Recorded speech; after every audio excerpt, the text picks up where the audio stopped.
So let's start by telling the whole story again of how you all grew up together on a planet called Carly, a forest planet.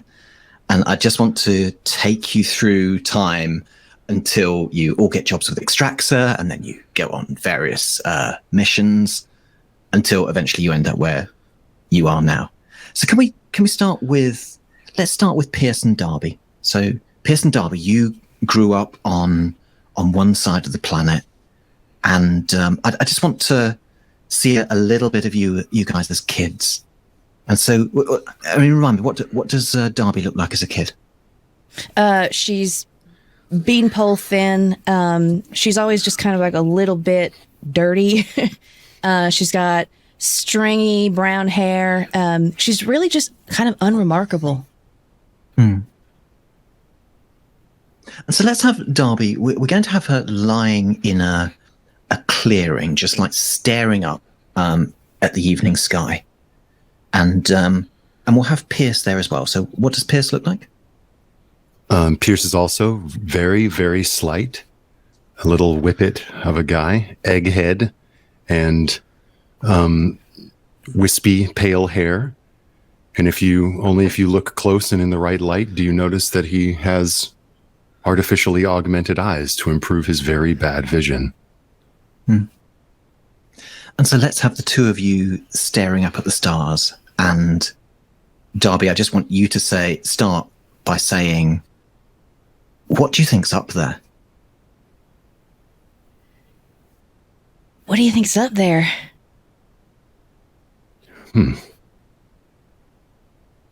Well, given an infinite number of options, everything's up there. I like that, yeah. All sorts of possibilities, too, huh? That's right. Although there are questions that come up. I think I was looking at a history book about some of the early thinkers about space. And I almost just want to leave that. Can we just have that fading? And, Pierce, as you start sort of talking, what the early thinkers were thinking about space, and you two talking. I think that's really beautiful. And then you two grow up, and Extractor starts knocking down the trees on your side of the planet, and you move across to the other side of the planet. And that's where the five of you first meet. So now can we have Pierce and Mia, and I just want you to in the school playground. And Pierce, I want you to start by saying, what do you want to be when you grow up? So what do you want to be when you grow up? I think this morning's answer, I said I wanted to be an explorer, but yesterday was an astronaut, and then all last week I wanted to be a paleontologist. It's funny. I feel like I've always known. But you've got unlimited potential at the moment. Yeah, it feels that way, huh? You're was a historian? Sorry that I don't remember. Oh, I mean, that's as I enter the academy. That's what I'm hoping to get into is history in the archives. I think you'd be really good at it, Pierce. I bet you'd be good at almost everything you put your mind to. I mean, that's what they say about youth, right? You are pure potential. Did you read that somewhere, or did you actually make that one up? No, I read it somewhere. I figured as much. Trust me, Mir, I don't have an original thought in my head. That's so heartbreaking and cold. Jesus. That's beautiful. And let's leave that there. So let's go for, and you grow up a bit more, and it's the last day of school now, and we'll have Mia and Marius. Maybe it's the day after school has ended, and we'll have Mia and Marius just sitting together on a bench, and again looking up at the sky. And Mia, can you start by saying, what do you think it's like in space? So, what do you think it's like in space? Well, Jimmy, I've never been. I think it's cold. Probably scary. I don't know. I kind of want to find out. Is that weird? No, I think that's brave. Really? Yeah, you said you think that it's cold and that it's dark and it's scary, and then you followed that up with, I want to see what it's like. I think that's brave. Thank you. It feels cold and scary here to me, though, so I don't know how brave that is. Well, maybe we can bring the warmth. And she's going to throw her open palm into his lap.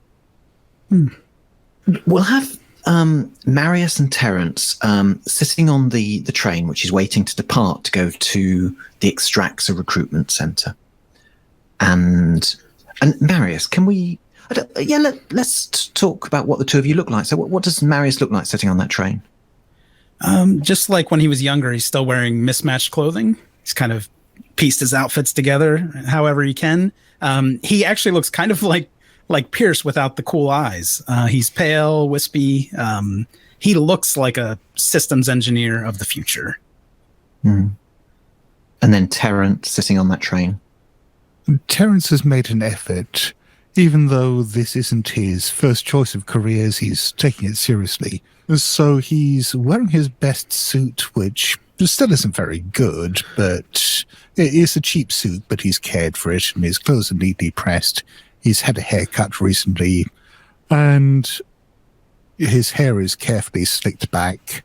His glasses are polished, and he's sitting there upright in his suit.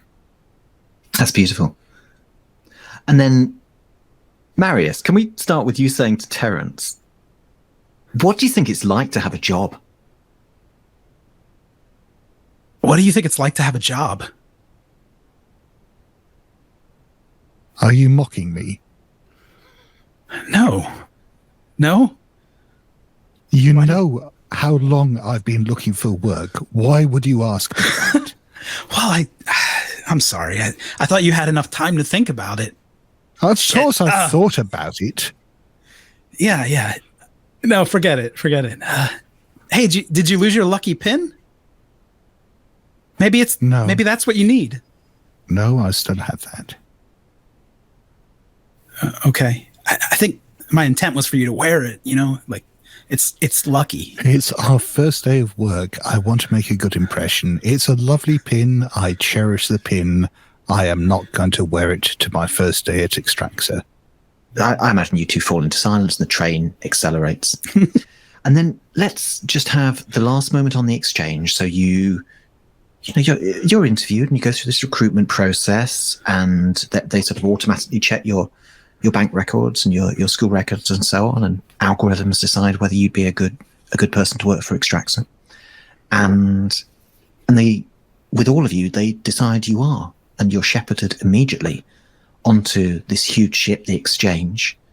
And just in the moments before it takes off, the engines rumble. And I think for Terrence, Terrence likes Carly, right? Terrence is, yeah. Oh, yeah, there's nothing about this is Terrence's first choice. Almost, Terrence doesn't have many soft spots, but Carly is one of them. Yes. And so let's have Terrence standing by Mia, and Terrence can say, what do you think Carly looks like from space? What do you think Carly looks like from space?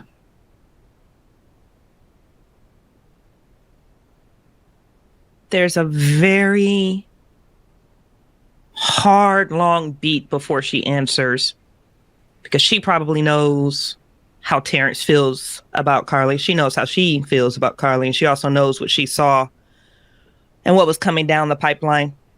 And she's deciding in this moment whether she's going to lie or be honest. And then she remembers who she's talking to. And I think she's going to flick her eyes over. Probably not as beautiful as it was. Yeah. Yeah, you can see the damage from up here, can't you? You can see...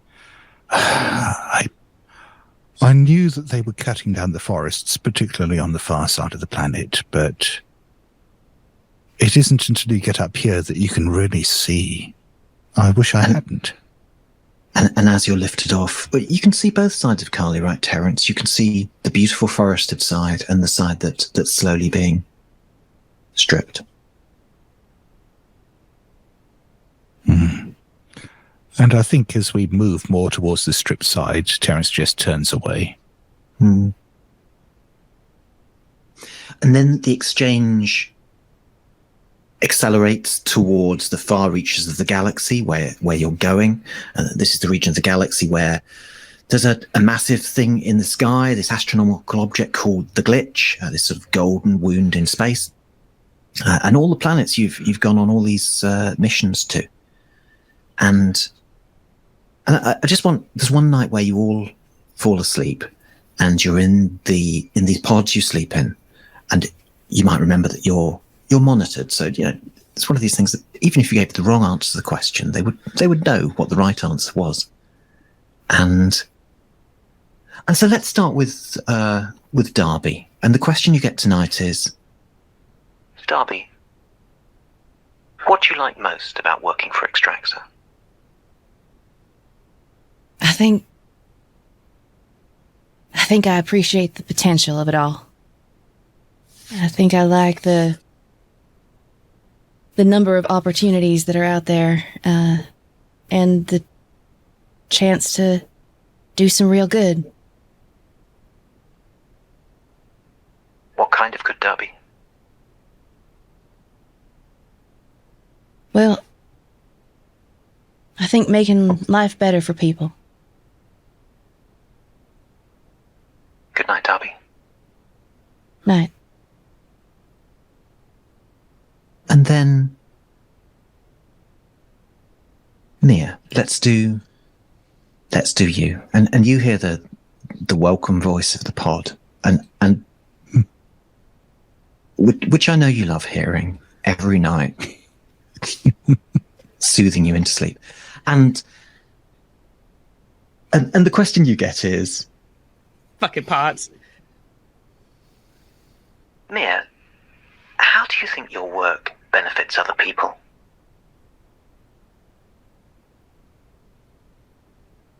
I think by understanding the properties, the botanical properties of several of these species that we're interacting with, encountering, studying,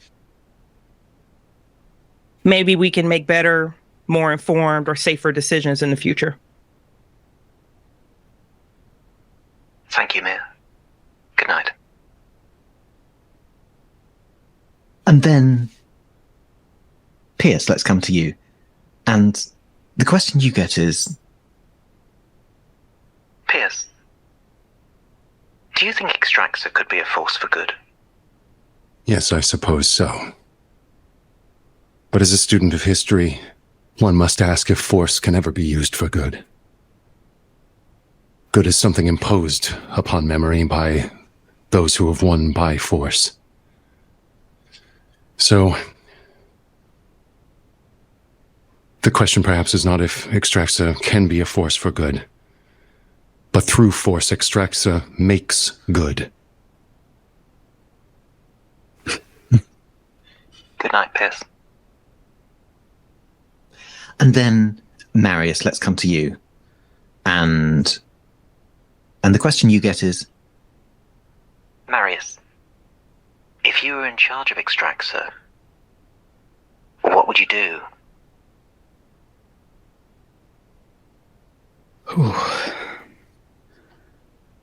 I'd probably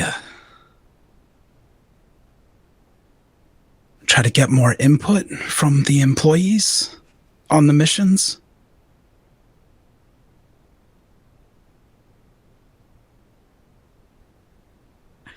Pod, hello?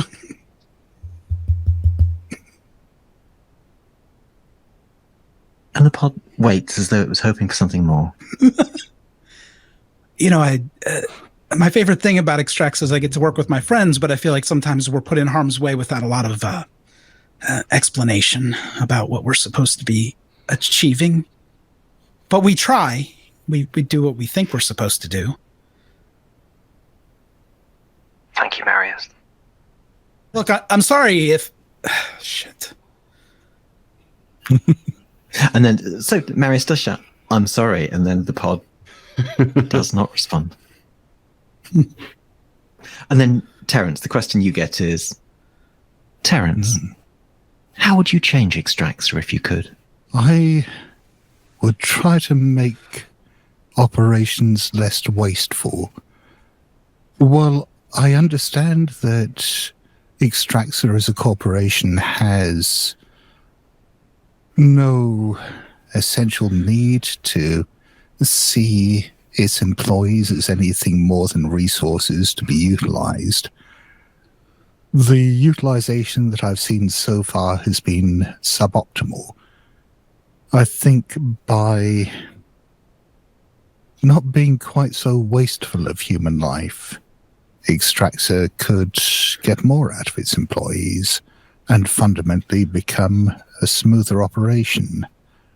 At the same time, appearing more ethical in the process. Good night, Terrence.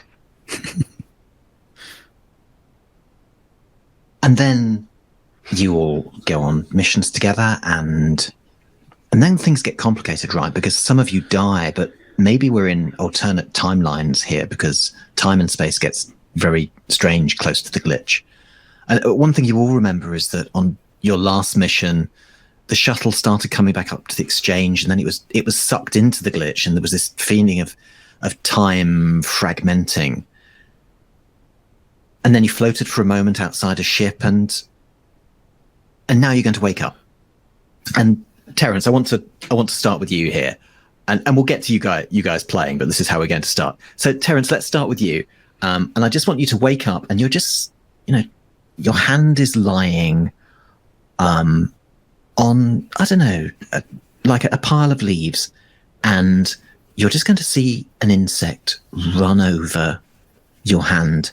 And it's an insect you haven't seen for a while. Well, not alive. It's at least very like one of the insects you've seen on Carly. As Terrence gets his bearings and wakes up, he shakes his head and looks at this insect and tries to capture it without hurting it. Just hold it in his hand, holding it up just to see that it's real. We have to have a roll for capturing it without hurting it, don't we? Oh, yes.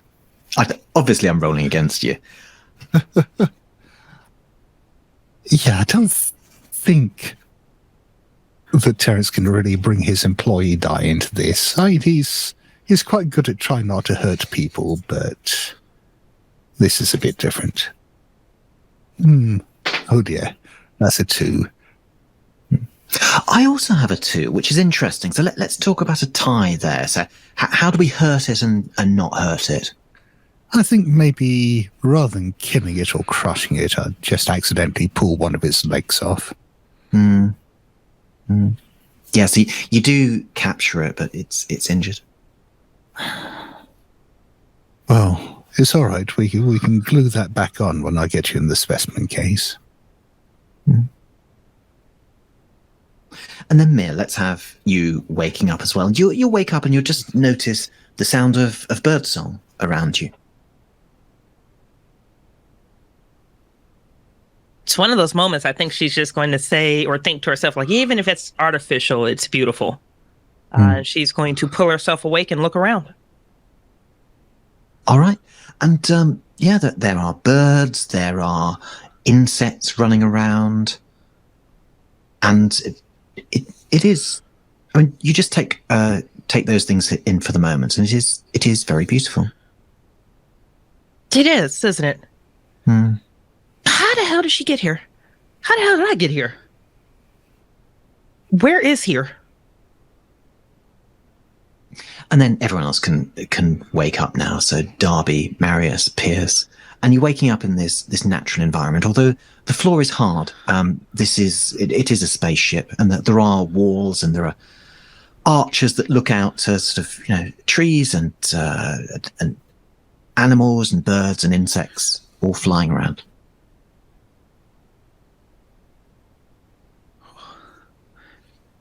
Are we in individual pods? No, you're just lying on the floor. Oh, okay. And just so I'm clear, this is an environment that appears to be encased within a spaceship, or are we in a ship looking out over a... It's a spaceship that seems to have birds and insects and Got it. all kinds of nature in it. Cool. Is anyone else seeing this? I did wonder if I was dreaming. Yeah, this is cool. It's strange. Is everyone If okay? this... Anyone hurt? You can see Pierce, when you ask that, just like clutching at his head and just like, yes, I'm fine. Though I don't remember how I got here. I guess I don't either. Yes, that's a little troubling, Pierce, because you are dead. Excuse me? Which does lead me to question the authenticity of this experience. And Darby, as wonderful as it is to speak to you, it's also a little troubling, considering the last scans I did on you. I mean, are you thinking that we're dreaming or something? I mean... I would not rule out this being some sort of simulation. No. Extracts probably fix them, Terrence. You know what they can do. They're fine. Look. I am very well versed with the medical facilities available to Extractor. I have implemented a great many of them myself. I have read the documentation, and I am fairly certain in stating that as wonderful as the medical facilities in Extractor are, at the moment resurrection is a little past what we are capable of. Well, we'll scan them. I mean, if they're not real. He tries to disguise that last part. Yes, we should do a full medical workup of all of us, myself included, just to see whether there's delusions or hallucinations would make a... what's the last thing you remember, Marius? Floating with you? Into the glitch. Yeah, I think so. We saw the ship. Well, then maybe this is real. Well, What about you? Did you all see? Did you go into the glitch? And that is what we remember, is it not? Oh, yeah. Yes, Marius, of course. We were all there. it's a hard thing to forget. And at this point, I think we're all aware of the temporal abnormalities that occur in close proximity to the glitch. To actually enter it, I think, it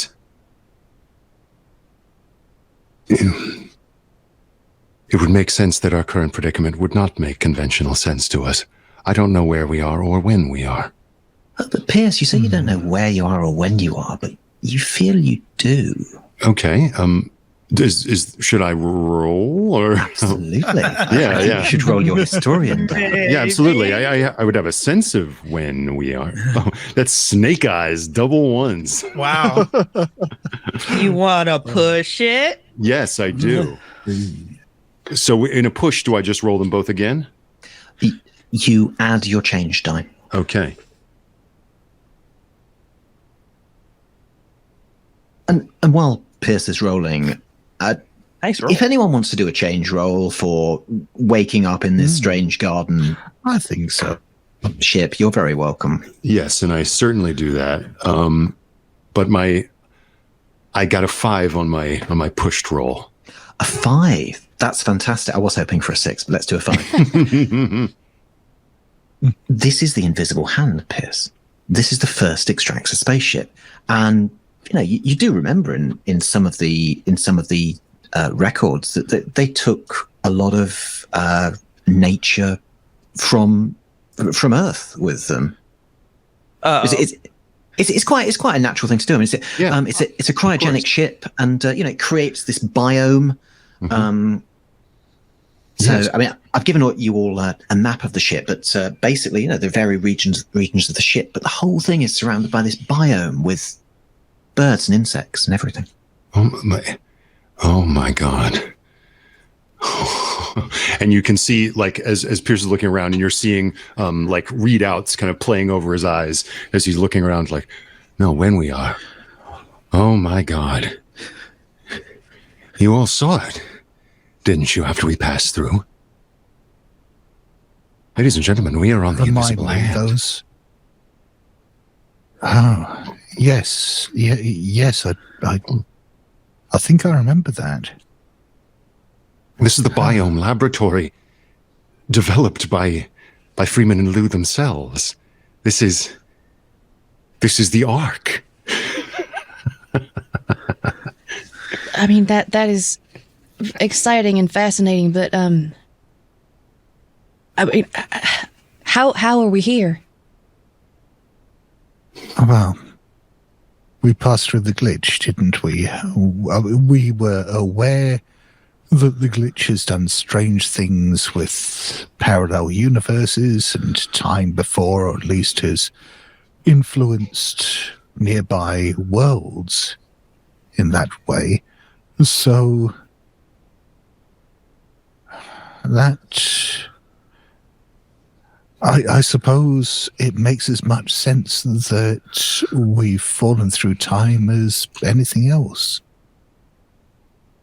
Hey, Graham, when now that we kind of all are, like, we know that we're on the invisible hand, do we have any knowledge or, like, memories of, like, even the layout of the ship, or, like, anything from our own personal experience, as opposed to, like, historical records or things that we learned in school?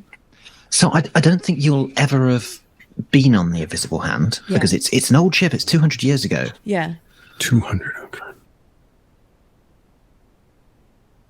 Although, if you want to remember reading something or something, and if you want to cast your mind back, you're welcome to give me a roll. Yeah, why not? What the fuck? Why not? Absolutely. Let's roll some sixes. I think this is just going to be employee die, right? Because I'm not really 3. Yeah. Oh, so you've got a 3.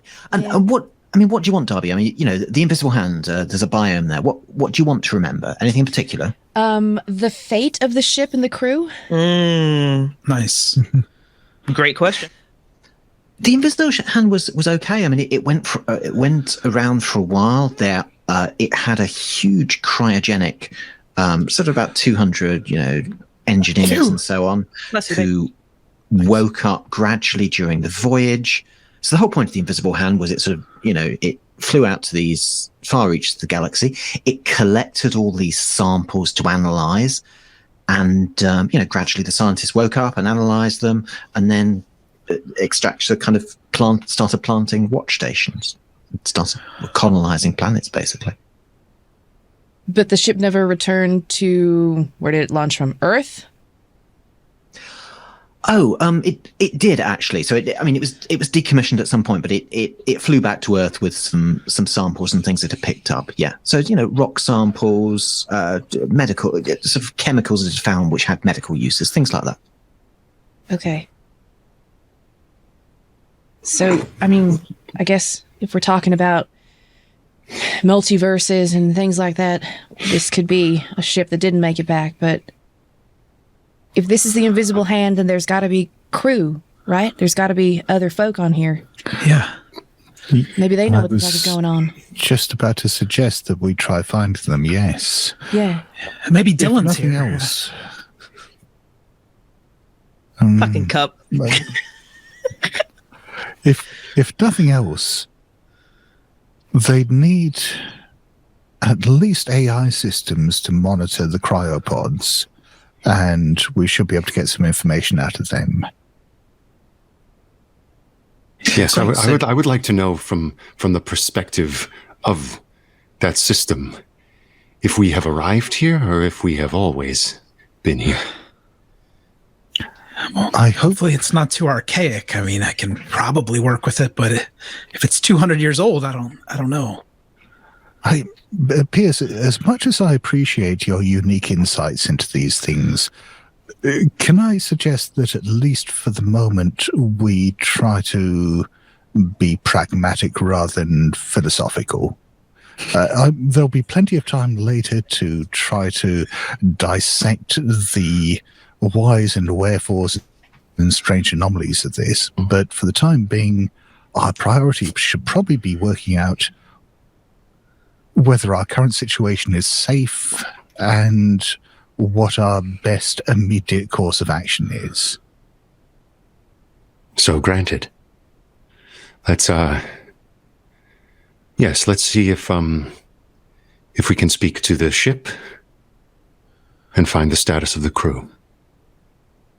So you have a whole ship to explore, and I've given you guys a map, but I'll just describe it. So there is the bridge in the center, and then there's areas of the ships. There's the server area, the cryo area, nets, cargo, and labs, and all of this is surrounded by a biome. So you can actually sort of walk between these areas through these sort of beautiful garden areas.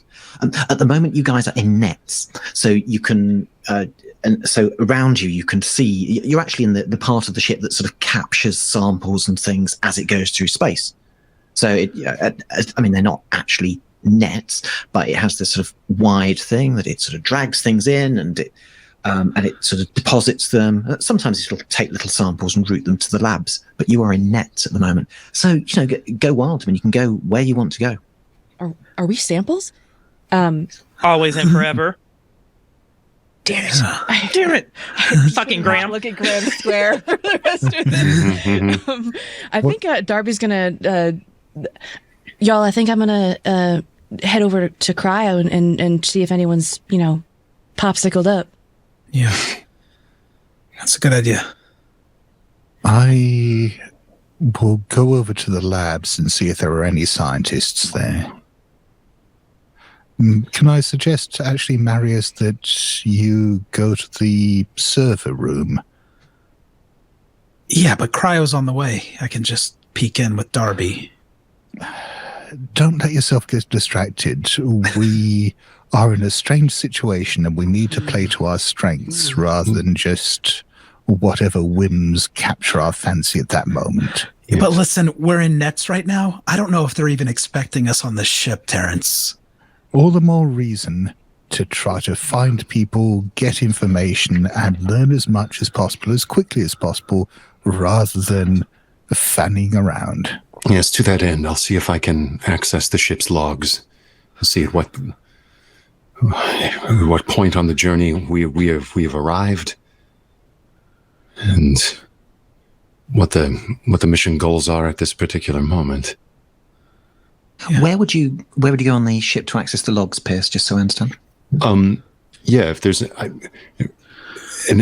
any sort of if there's a bridge, there's a bridge. I'll go to the bridge. Yeah. That sounds really great. All right. Who's going to Cryo? Let's do Cryo. Darby's definitely going. Cool. I'm stopping by, but not. I'm on my way to the server room. That sounds And Mira's going to stay here in nets. That's fine. And just to be clear, are you walking around the corridors? Because you can also walk across the biome. So is there sort of garden you can walk across? It's up to you. Oh, I think we should go out onto the bridge to see if there's a captain or something. Oh, you're going to the bridge now? Okay. Well, or whatever the pathways are. I don't think that Darby would stay in the garden area. Whereas Terrence knows that probably the most practical way of getting to the labs is going through the bridge. But on the other hand, it's a long time since he's seen nature like this, so he's got to take the scenic route. So let's go for Cryo first. So Darby, you're going to Cryo, and Marius, are you coming to Cryo as well? Yeah, I'm kind of shadowing Darby just to see what's going on. Yeah. Great. You are in cryo. So cryo, there are loads of pods, almost like the ones you sleep in. That sort of purple glow that the pods have. They're not talking, and there are there are people sort of frozen and ready to be woken up. And there's a computer system. It's very. I mean, lights are kept very low, and there's almost like shelves of people. I mean, imagine sort of 4 rows of people and people stacked up. Marius, can you get into that computer system? Probably. I kind of want to see if we know anybody here. I don't know. Does that sound strange? I mean, no stranger than anything else we're doing right now. So, yeah. Yeah, like the lady from the mansion. Didn't they all work for Extraxa? I mean, they did, but why don't you go check and I'll poke around on the terminal. Sure. I'll see if we can wake them up if we decide to do that. And we didn't encounter anyone on the way to cryo. Is that correct, Graham? No. Okay. So I'll try to get into the system and just see if it's operable for me based on what I know. Yeah. Give me a roll to operate the system. All right. I'm going to add my change die to this roll. Great. And if you're doing that, I guess then I'll walk around and look at the peoples. That's amazing. Just doing what Marius said, looking for familiar faces. Great. Give me a roll. Yeah. I'll bring my change die into this because why the hell not? Marius, what did you get? I rolled a 5 on occupation. Okay, no, that's fantastic. Yes, there are hundreds of scientists here.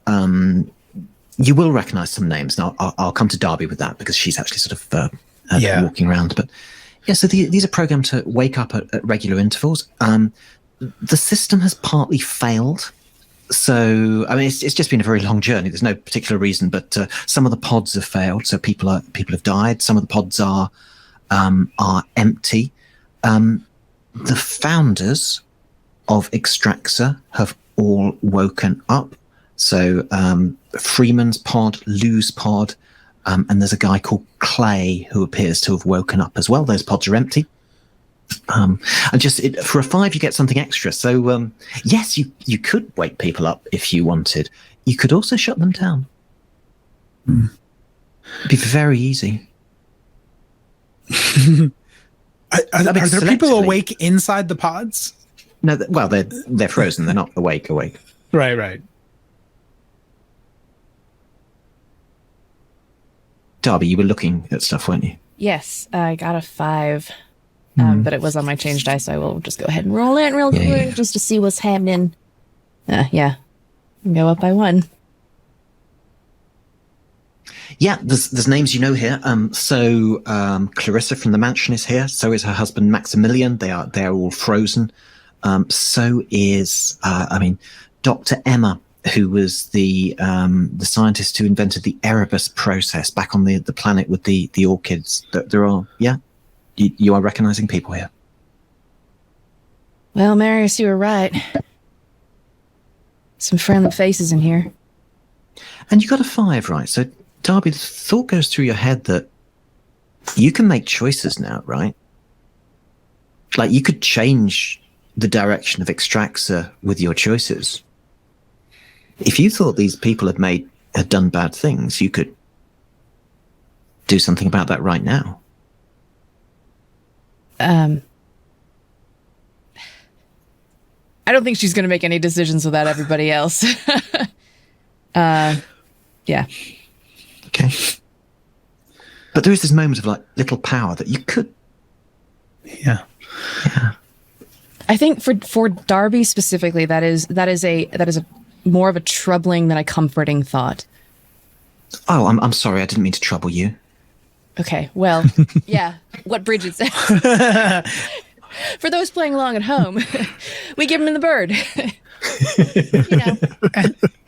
Graham, on the 5, can I also just see if any of us are referenced in the cryo system? Interesting. Have we ever been frozen here? No, okay. You're not, and there's no pods assigned to you.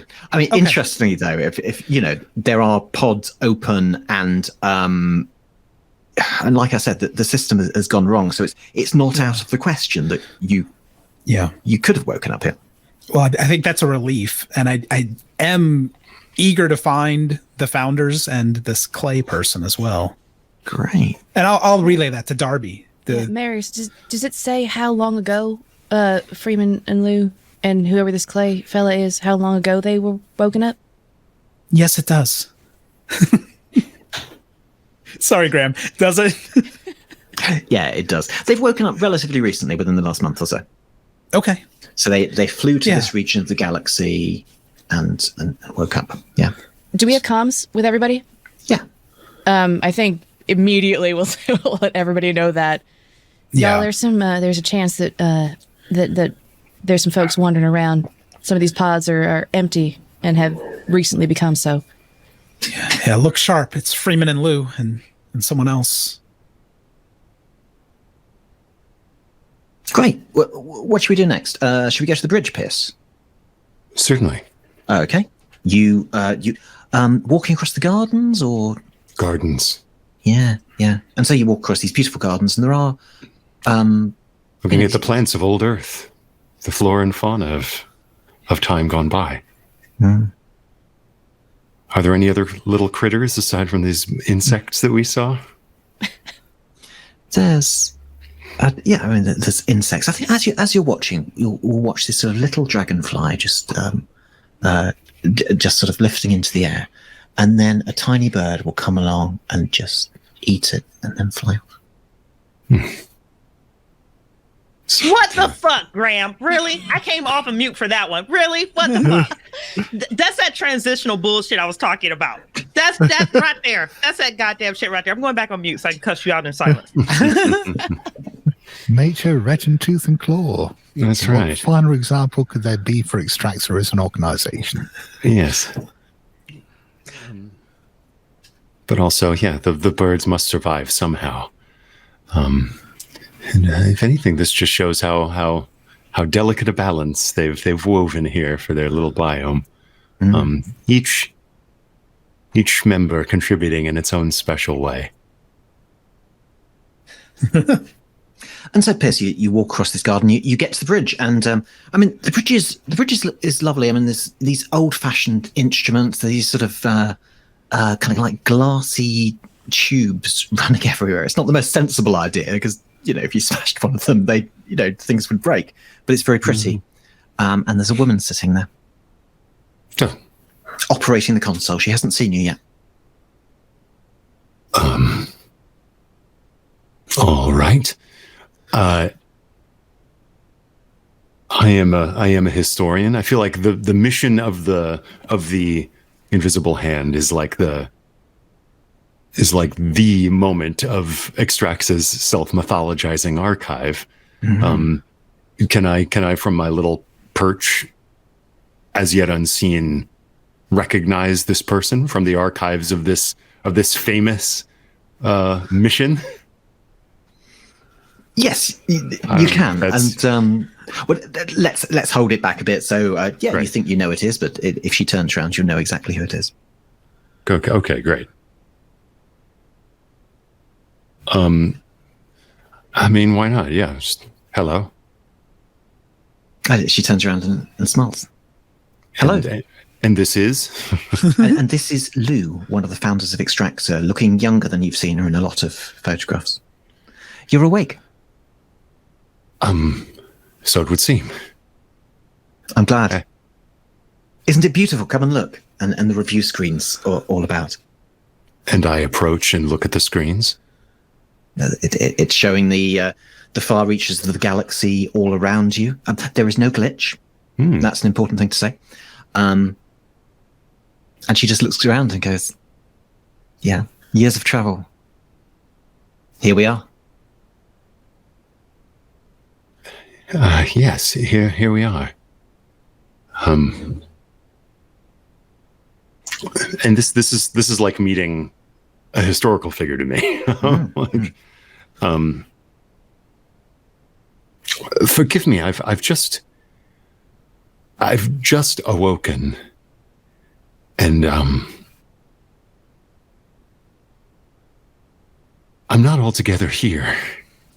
I know. I felt like that too. I'm sure. You're here. You're working for Extractor. You're a scientist? Archivist. You're an archivist. I understand why we programmed you to wake you up first. Yes, I suppose someone must keep detailed records about such a historic mission. I've just started up the net, so we should start collecting samples soon.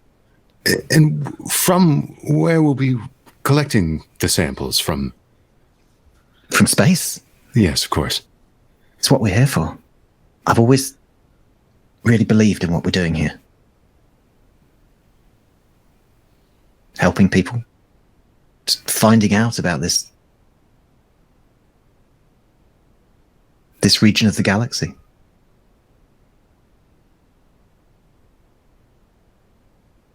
Okay. May I roll to know what, I mean, Extractor went out here as like, sorry for sirens.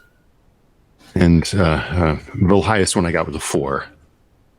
You guys are not rolling 6s. Can you just try hard and roll 6s? Sorry. Okay, so sorry, what did you want exactly, Pierce? She's talking about their great mission. That's what we're here for, to help humanity. Yeah. I'm just want to trying to grasp on to, as I understand it, the purpose of this initial mission was, go to the far reaches of space to extract resources to help humanity. Yes. And yeah, well, so I think from Lou's point of view, and you'll have read her writings and things before. I mean, she's very much she's about the discovery, right? Mm-hmm. I mean, she's about the science. She wants to sort of come and sort of find out about different materials. There's the other fans of Extractor might be much more commercial. They might be let's take things and take it home. But this is if you want to roll again, I mean, we can. There is more to know, but as you like. Yeah, absolutely. Why would I resist this devil's temptation? More like it. A6. And so I've got a special rule just because, because it's a happy rule as well. So, so with 6s, we're not going to have glimpsing the horror like we usually do. We're going to give you just a moment of hope. Great. So for a moment, Pierce, as you're thinking about this, you do see it all. I mean, this is great. This is coming to a new region of the galaxy and finding out about it. I mean, the mission of Extractor is incredibly, incredibly beautiful. I mean, presumably it went wrong, and maybe you have a chance to make decisions the right way this time. But but there's something very beautiful at its core. Yes.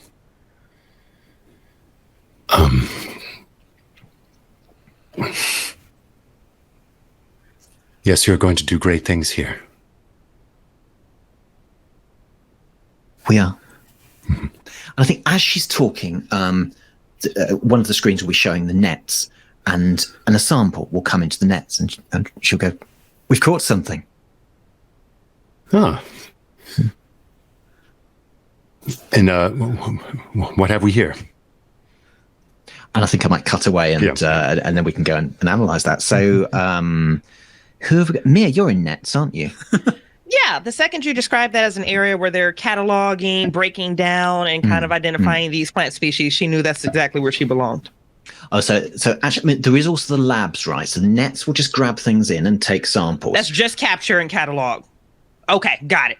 Yeah, but let's do it for a moment. So you will, the nets will capture something, and what comes in is this golden moss, something like moss, and instantly it's sort of taken apart into samples and taken off to the labs. You'll recognize it sort of going down these little clear tubes to the labs, and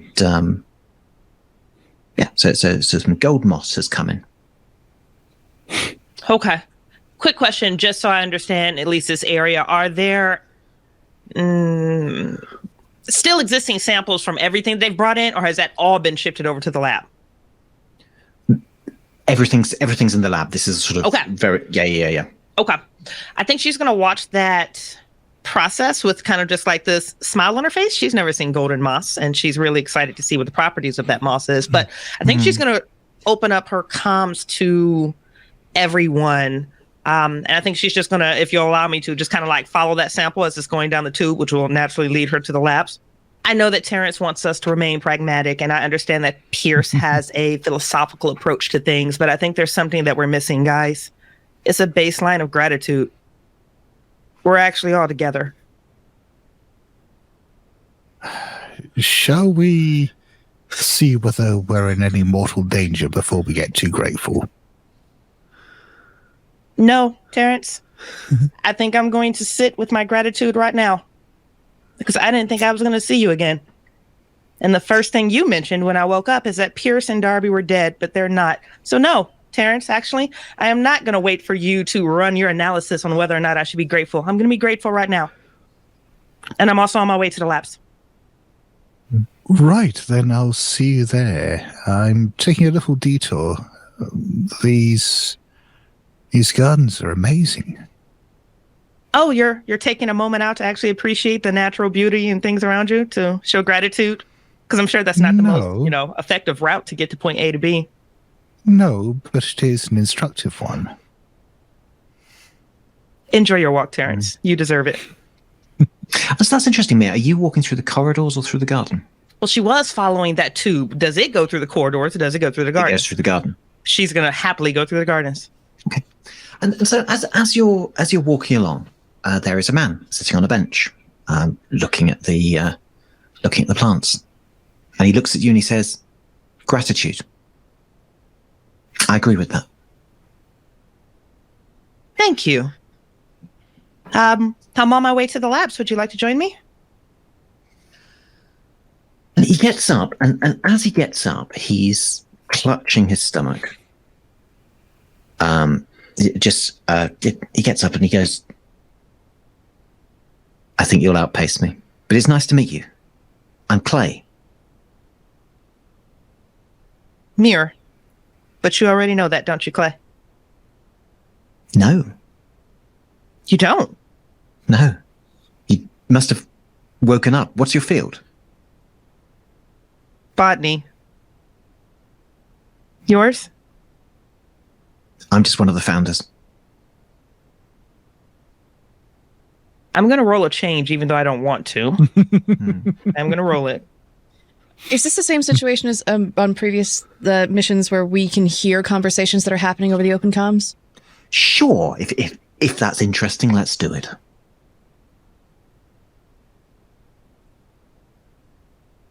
Well, thank you for bringing us this far, Clay.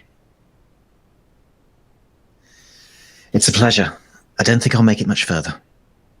I just wanted to, over the open comms, I wanted to ask Pierce. Pierce, do you know this? Do you know this person? You know Clay? I hear that, and I'm also, like, I've heard, I guess, this conversation kind of in ear, and I don't, it would seem. I'll just roll for it. Oh, I rolled a 5. Oh, so to remember who who Clay is, yes. Clay isn't known as one of the founders of Extraxa. Died very early on in the Invisible Hands journey, and just so he died of a disease in his stomach.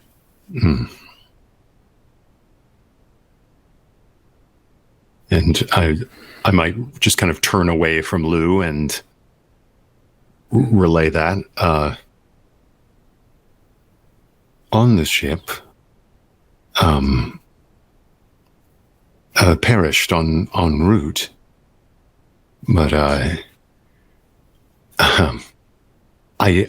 nothing in my records to say that he was one of the founders, as he claims.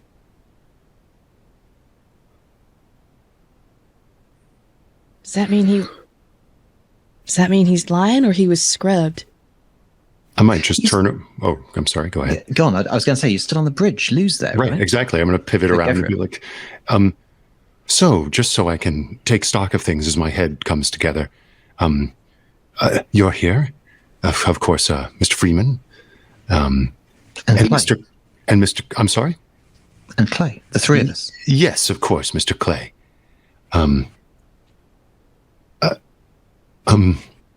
One of the investors of our project? One of the founders. I always think I'm the curious one. Freeman's the commercial one. And Clay's the visionary. And what, of course, and his vision. He's just the heart of everything. Yes, it inspires all of us. He keeps us on the right path. Of course.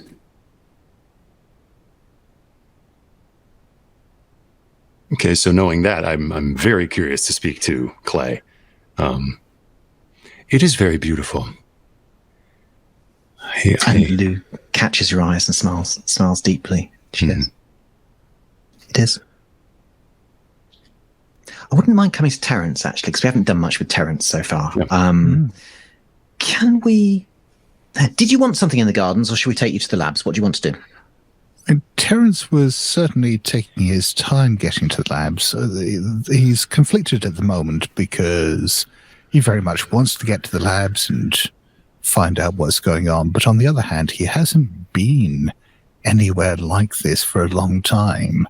And I think despite this growing sense of tension and unease that he should be getting the hell on with it, he's just stopping and looking at everything with almost childlike wonder. It is incredibly beautiful. And everything you see here, it looks a close relative of what you had on Carly.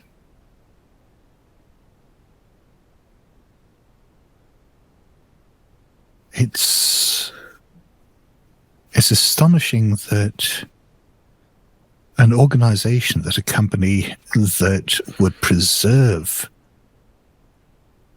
a natural world like this, that would take it everywhere that they went, would be so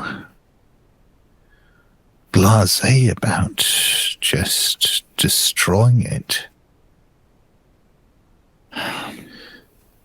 Over the Maybe comms it went- here. How's that pragmatism holding up, Doc? Get him! For the official record, that was Bridgett. Not me. Just me over the It wasn't me. For the official spoken record, I came off of mute for that. Clay says, "What? Why did you say that suddenly?" What did we guess? No, sorry. Go on, Terrence. But yes, Terrence eventually realizes that he's losing himself in something of a reverie looking at all of this. And just shakes his head, irritated with himself. Can we just stay with the reverie a moment? I think there's a fun thing we can do, actually. So let's... Do you remember that golden moss sample? So that is coming from the nets to the labs, and you can watch it coming along this glass tube. Is that the same as what I encountered on board the ship that I ended up using to destroy the what were they called? The ship's autoimmune system, the antibodies. Oh, what were those things? The antibodies, yes. I did use golden fibers of some sample to do that. All the plants have been golden, haven't they? So the plants that form the civilization that you exterminated, the plants in the mansion that worm their way, they were all different variants of a golden plant, and now this is a moss. I think unconsciously Terrence just starts rubbing his eye as he's looking at this. And it stops for a moment in the pipe, and I just want to imagine. Oh, do you still have your little insect, your injured one?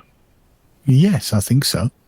Okay, so let's have the pipe actually running quite close by you. You're sitting on a bench close to the wall, and as the golden moss passes, what happens is that the insect in your hand heals. So I can't remember what was wrong with it. Oh, it broke lost a a leg leg, off. right? Yeah. It grows back. And then perhaps if this is, you're okay with this, it just flits off and flies. Terrence stands there watching it fly off for a moment, and then his attention just goes straight back to the moss, and he is following that moss wherever the hell it's going. So it goes to the labs. So welcome to the labs. You have benches set out and all kinds of things here. So, and for you as players, by the way, there is lots to discover in the lab. So please do, research. It's fun. So there are benches for medical research. There are astronomy tools if we wanted those. So you can sort of look out at space and measure things, whatever you want to do. Biology research, physics research. I mean, all the instruments are here. And this is obviously designed for like about 200 scientists. So there are several of these benches which now have a little sample of this golden moss. Are there any other people here? No. That is why Terrence came here in the first place, because he wanted someone rational to speak to. But having seen this moss in action, or at least having got some glimpse of what it might be capable of, he's got to forget all about that. And he's got to get a sample over to the medical workstation and start analyzing it in detail, try to work out what exactly this did to that insect and whether it can be controlled. Give me a roll.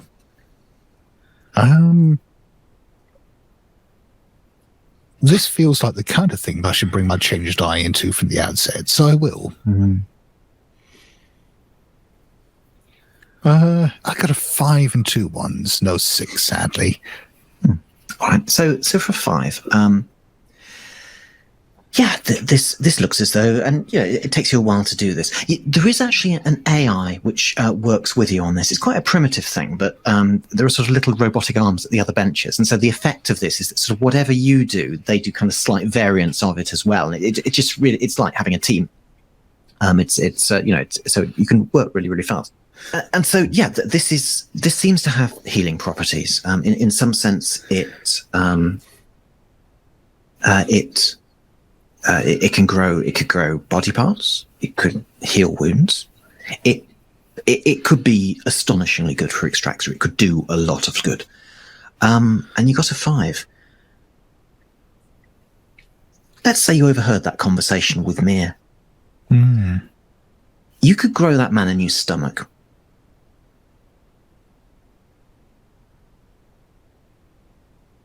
You could generally grow body parts with this, and there is more to find out if you want to roll. But you don't have to. But you could grow body parts. Is growing body parts something that we have in the future? Is that something that we were familiar with, like a process or technology that we're familiar with? Oh, that's interesting. No, I don't think so.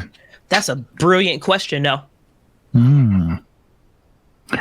Yeah, I think the realization that this isn't technology, or rather a substance that Terrence is familiar with, is raising all sorts of questions in his head as to why. Have we already done something to disrupt the timeline? Well, he's musing this aloud to the others. I found something remarkable here. This sample that they've just brought in, it seems related to things that we've seen on our other missions, and yet it has properties that I can't believe Extraxa has never made use of in terms of medical potential. This could be the most potent, life-saving medical advance that humanity has ever seen, and yet I'm seeing this for the first time. Pierce, Yes. is there anything in the extractor records about a sample of golden moss captured around this time that may have been suppressed or... I can't believe that they didn't understand what they had. Well, now that I know what to look for, she'll prove an easier search. And I'll, into my augmented eyes I go to search the records, because I'm looking for a suppressed or redacted bit of information. I'll put my change die into it. And wouldn't you know it, I rolled 2 6s, one of them was the change. Yay. Oh, that's Oh, I'm interesting. so excited for you. Hope. Yeah, no, Oh. Absolutely. So, I mean, Glorious hope. there are records of samples that were collected before the scientists woke up that were discarded. So it might be that by arriving here, you have changed. You know, you've changed the course of Extractor by actually coming here in time to analyze this sample, which would be really good. Mm-hmm. But yeah, hope. I mean, maybe this is a chance to make some better choices than Extractor have made and set things in the right direction. And let's give you, Pierce, that thing as well of you could probably save that man's life. Yes. With this. Yes. Of course. And change die rolling now.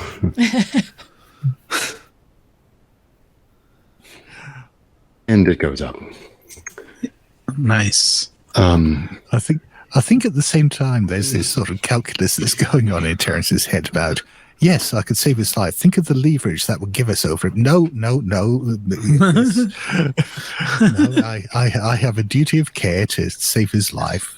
We can't think like that, Terrence. We can't think like that. Founder Terrence. Mm-hmm. And I might even say to Lou, things are becoming clearer now. I'm going to move about the ship and be ready at your command to begin taking detailed records.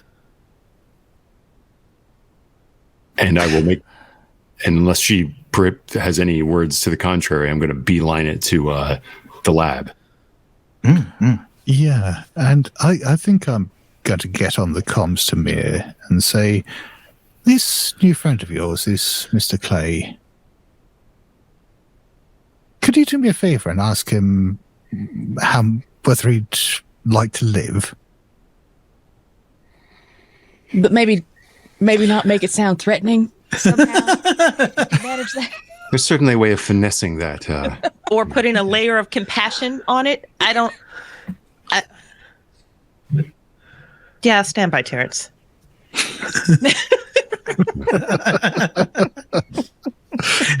Actually, the comm was open. He heard that. Right. How to put a thin layer of frosting on that does not make it sound assholish. Clay, one of my colleagues, is asking if a remedy were available to you, would you be interested in it? There's no remedy for this, I'm afraid. But if there were, and I'm not doing the pipe dreams or the hope dream. I'm saying if there was an actual actionable remedy that he had access to, would you be open to it? Of course I would. Terrence, I'm assuming you copied?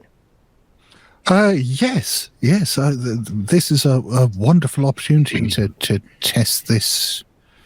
To test this process. Bring him to the lab at once. And she's going to look over to Clay, because I believe they were seated in the gardens, and she's going to stand up and offer a hand. I don't believe in miracles, but did you know that's my full name? It suits you, he says. Come on. And then he looks deep in your eyes and goes, I feel you're going to make some very important choices. If that also comes across, Oh, the sure. comms, I think Darby's going to say, y'all, I know we've been through some shit, not all of it good. I think we have to be real careful about the assumptions that we're making about making things better through making different choices. I think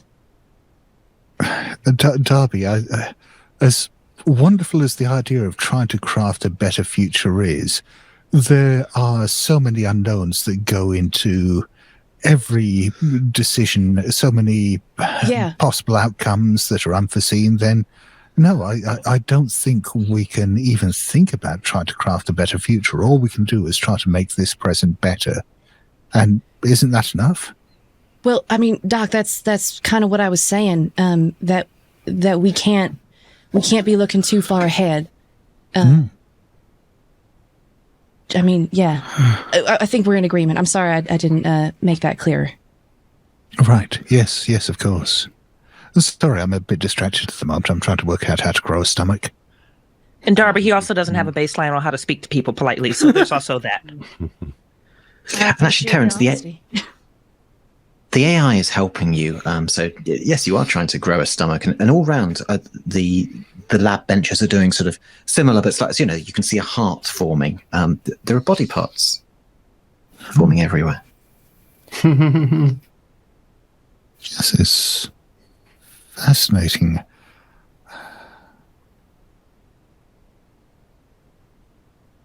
Before we go too far down trying to grow further organs, however, what I want, Mir, I think we need your expertise here once you get to the lab. This does seem to be a moss sample of some kind, and we only have a limited supply of it at the moment. If you can work out how to sustain and better how to grow it, that may be the most important thing any of us could ever do. Okay, I'm on my way. Should we all meet up in the lab? I think that's really good. Do you want to come to the labs? I'm Before already. we go, though, Yes. before Marius and I leave the cryo section, Marius, is there any way to tell exactly how many people have been woken up? Is it just the 3? Yeah, I think I can see. Can I see that, Graham, on the previous roll? Yeah, so it appears there are 3 people who are confirmed to have woken up. Also, the computer system, like I said, has gone a bit faulty. It's hard to tell exactly, but there are 3 empty pods, yeah. Okay. Marius, one of the, I think it was Lou maybe, said, or maybe we just know this, people are going to be woken up on timers. Do you think you might be able to just temporarily pause those timers so nobody else wakes up just for the moment? Yeah, I probably could. Like, for how long? Just until we turn it back on. I just want it to be a choice of ours as opposed to something that's just going to happen to us. Just Indefinitely? That's risky. I'll set it for a year, but then we can manually override that. How about that? Mm-hmm. Sounds okay. Well, just in case something happens to us. That's true. Yeah. And if you're not comfortable with this, I'm not going to force you to do it. Yeah, sorry, I was just kind of lost in thought there. Let's do a roll for that. I'm obviously rolling the failure dice. Of course you are. I was just about to volunteer to do that if you weren't. You bastard. Go ahead, Scott. I mean, so my idea was that it fails in some way. Okay, everyone's offering to roll failure dice. My idea is that it fails in some way, and and actually, it's shut down more permanently. Where were you going? I was going in the opposite direction, and that it fails and wakes everyone up simultaneously. God. Yeah, that's nice. We might start it. Yeah, that's good. God. Can I help? Can I help, Marius? Well, I'll add my change die. Yeah, I think, and while they were talking about not changing the future too much, I think Marius was thinking 170 years into the future, can I help Mom with this moss? So we need to make sure this is successful. Yeah.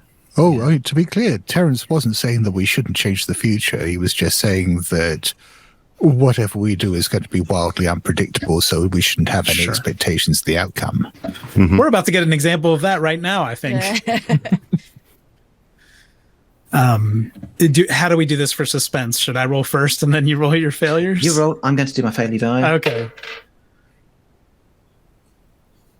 Oh, Anyone else rolling a failure die could. What did you get, Cupp? You bastard. My highest is a 5. Can I re-roll and try to tie him? Yeah. Oh boy. Don't re-roll failure dice, by the way. So yes, re-roll and try and tie that 6. Okay. Okay, I did roll 6 on occupation. Okay. Cool. So let's work out the tie first. So how do we negotiate a tie? There's so many fun ways, right? Yeah. How do we negotiate a tie between everyone's going to wake up and we're going to postpone them waking up for a year? Oh, I think somebody needs to wake up, but not all of them. The people we don't like. Yeah, like the woman from the mansion. Is Magworth here somewhere? Where's that motherfucker? Oh, yeah. He was Maximilian. Oh, Or, he was- what was his name? Maximilian the husband is here. Yeah, Magworth he was the butler one- is here I too. think Oh, Magworth, the fucking butler. The butler, yeah. Maximilian was the one who was becoming Plant. Yeah, yeah. Yep. Let's wake up I- Magworth and then boot him out the servant's airlock. Yeah.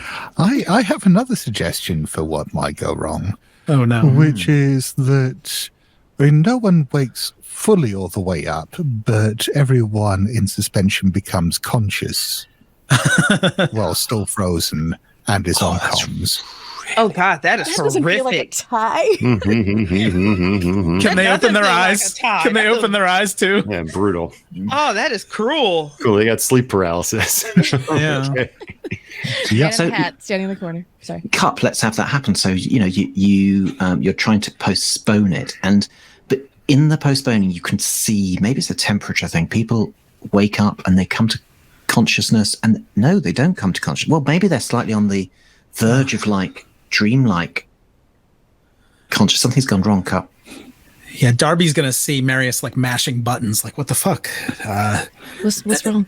No, there's some kind of sabotage in the system. It didn't work the way it's supposed to work. Not the way the manual said it was gonna work. Marius, was I'm just so sorry. Panicking, like rolling change die panic for sure. I rolled a nice 6 on my change die, so that'll tick up. Desperately, like, do you know anything about this? Can we? No, I don't know anything about cryo or any of this. It's not part of my training. I'm so sorry, Marius. I didn't really think this through. I think. No, it's my fault. I can maybe I can override it from the server room or something. Also, it's not irreversible, right? It is possible that you can find another way to repair this later. Yeah. Oh, let's figure out what's going on. I'm sure they'll be fine for 20 minutes or something. Yeah, All right, but the well- thought is in your head that these people are kind of Yeah. dreaming. Yeah. Sorry, everyone. And then I think we'll leave the cryo. And let's have a bit of a deep dread of Marius going, have I just made a really bad decision? Yeah. I think they're going to hear that over comms, whether he says it in those words or not. But yeah, I think what you were talking about earlier, Terrence and Darby, I think we might have already fucked up. That's This is a on me. very bold use of the word "we," Marius. No, this is on me. I'm sorry. It was my idea. I asked Marius to do it for me. I'm sorry, everybody. No, it's okay, Darby. I should have been trained on that. It was stupid. It's a 200-year-old interface. You can hardly be blamed entirely. And not to be philosophical, Pierce says as he moves through corridors, but it should be stated that to do nothing is in a way its own choice, with its own set of contingencies and consequences. Everything we do has consequences. So doing something that may bring about a favorable outcome, I think, may be the best for all concerned. To do nothing will also have its unintended freak occurrences. Again, Piers, I feel like I'm being misunderstood here. I am not advocating not making any changes. Apart from anything else, our mere existence here is producing endless numbers of changes. Indeed. I'm simply saying that the changes we make are beyond our capacity to foresee, so we should temper our expectations, and we shouldn't be too quick to blame ourselves when they have unintended consequences. On the other hand, we absolutely should blame ourselves if what we do comes down to incompetence rather than a lack of foresight. I'm real sorry. I won't touch anything or mess with anything else. No, it's fine. I wasn't talking to you, Darby. Yes, I think, Dr. Drummond, we're just agreeing rather aggressively. I'm going to go learn 4chan and put it right, and then we can forget about it. and let's have you. And let's have you all converging on the labs now. So, yeah, and you know, I've said this to Terrence, but to everyone, I mean, there is everything here. So, Darby, there is astronomy equipment. Mia, you can do biology stuff here, and Terrence was wanting you to do something with this golden moss, and so on. Darby walks into the labs. Y'all, I think we go, ooh, what is that? Right over the astronomy equipment. Oh, actually, Darby, with the astronomy workstation there, is there any chance you could work out where that moss came from? Because Space moss. if for any reason Mia is unable to sustain it, if we can find the source of it, that would also be vital. Yeah, I'm on it, Doc, because I gotta admit, the idea of moss, a living, growing thing, just kind of being out in space doesn't make a whole lot of sense to me. So yeah, I'd like to try to track the moss. Moss tracker. Moss tracking? That sounds great. Mia, were you going to do anything as well? Yeah, Mira is completely fascinated by the golden moss. So she wants to break down those properties, chop and screw it, look into that.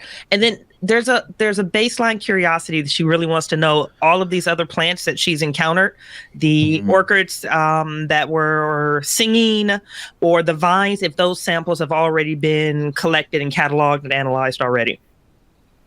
Okay, those samples haven't been catalogued yet, Okay. just to give you that. But give me a roll to analyze astronomy stuff and biology stuff.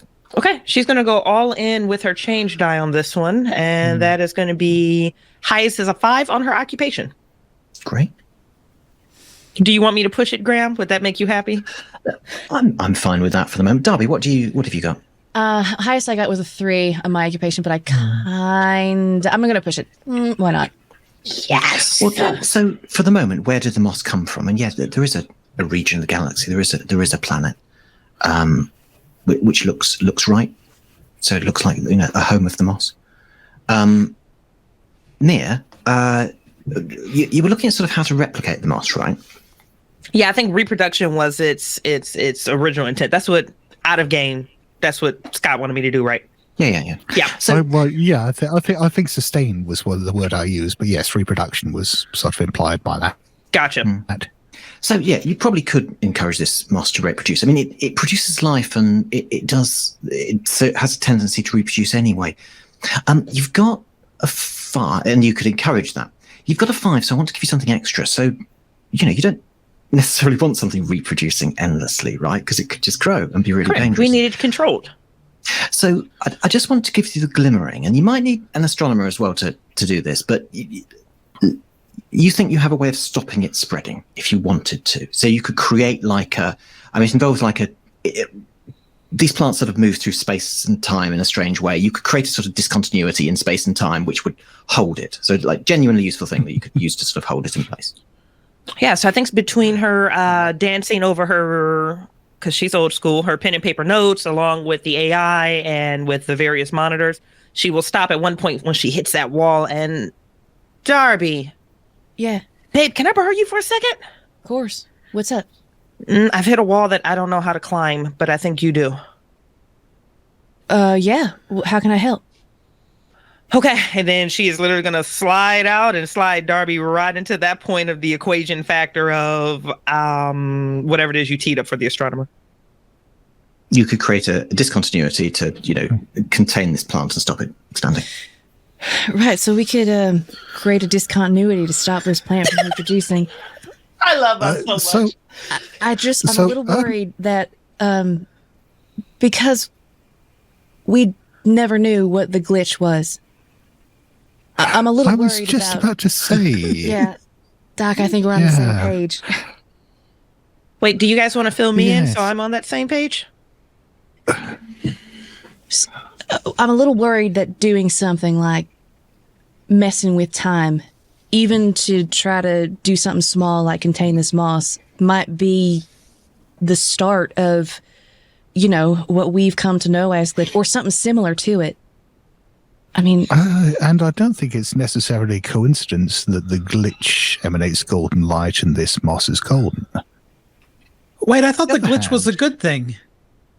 I was about to say, the glitch is complicated, isn't it? If it weren't for the glitch, we wouldn't be here doing this now. So there are temporal paradoxes if we don't end up creating it. But I suppose if you take a many worlds interpretation, perhaps well, it's just one of the things that we that's not talked necessarily a problem. But about. One of the I'm ideas that sorry. we'd floated at some point was that maybe the glitch was a defense mechanism, a kind of cosmic immune system. And if we were brought back here with a knowledge of what will happen, I mean, maybe this is the crux of it. Maybe this is the point that we were brought back to not do the thing. yes, but also if the actions that you're proposing are what leads to the creation of the glitch, as I was saying, that's not necessarily a bad thing. The glitch in our time did have strange effects. It may have been responsible for some of the space-time anomalies we encountered. But at the same time, these things we encountered are fundamentally neutral. What was causing problems was how Extractor approached them rather than the phenomena themselves. Well, but if Extraxa sees these phenomena as opportunities, and those opportunities simply don't exist, neutral or not, you think the universe cares if there's a glitch or not? And to that end, speaking of what Extraxa wants, I think Amir has maybe handed off Clay to Pierce, and I'm getting him onto one of these laboratory tables with AI arms spindling around. As I'm like, if you're willing to submit yourself to an experimental procedure, I think we may be able to perform a miracle. So can we have a roll to heal Clay? Also, Can Terrence help? He's a Darby, doctor. sorry. Mira, Holy I got a shit. question for you. I am amazed that we're just like, yeah, fuck it, let's throw him a new stomach and see what happens. We've done no organ sustainability. We haven't cut open what we're like, fuck it. Also, Nick- have you been listening to this whole conversation the whole time? You should roll against him then. Amazing. I'm brimming with confidence and, dare I say, hope. Yep, I warned you at 10 about that bullshit. Graham be lying, honey. I don't want to. I do like the way we do it. We need to do a medical procedure. Get a historian. Is there a historian in the house? Well, what I really want, if I can, like, I know it isn't dumb as that is. I would like, just like as I like maybe get the AI to anesthetize him. Just like, so rather than having you count, Mr. Clay, if you could just describe to me in the most poetic terms your vision. Nice. Holy shit, my toes curled on that Me one. too. Oh, God damn. And would you give me a roll? And Yes, of course. I'm going to roll. That's I don't know that's a historical thing. So I'm going to roll my change die so I can roll 2. 5, baby. And so yeah, he goes to sleep, and he goes, just imagine a world where we can travel anywhere and get whatever we need from any part of the galaxy and help people. And imagine just by random chance alone, things will be created, we'll have chemicals, but you'd have to be careful. You do the wrong thing and millions could die. And I think on that he'll just lapse into sleep. You got a 5, so yeah, we're going to replace his stomach. And Pierce, I think what's going to happen at that point is that a 5 you get something extra right. So you're not just going to cure this guy, but you're going to. The AI is learning from you, and it's just extrapolating. And it now has a body on its table, and it's already created body parts, right? Mm-hmm. And I'm not sure everyone else will realize this instantly, but you instantly realize what the AI is doing. And so it begins creating a full human. Right.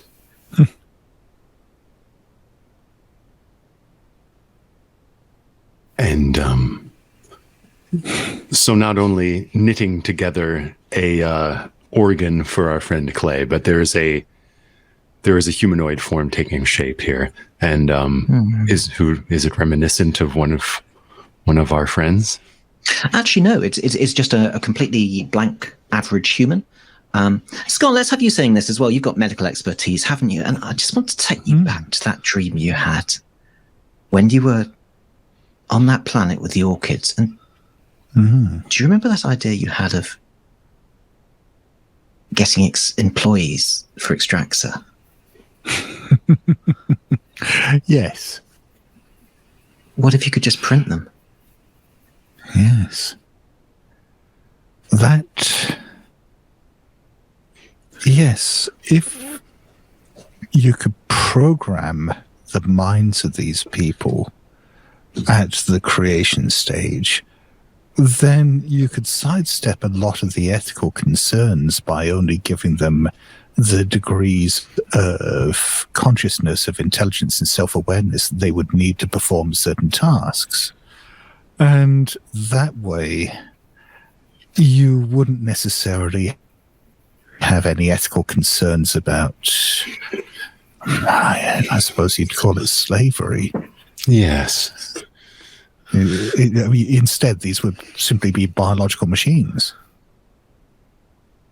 And you're saying this out loud. Should we have Terrence? Oh, yeah. Yes. Absolutely. Yeah. What And are we and of talking course, about? if it was after the fact that we discovered this, there would be no way of knowing if we were not these duplicates ourselves. And can we just leave it there? Because apart from anything else, I want to break. So I want to just leave you all standing in this lab as the AIs begin to print off these blank humans. And time is going to fragment. And so when we come back, we're going to move about 10 years into the future. Oh, okay, of course. If there's like humans printing, there's okay. Awesome. All right. Damn it. All right. All I right. feel so disrespected.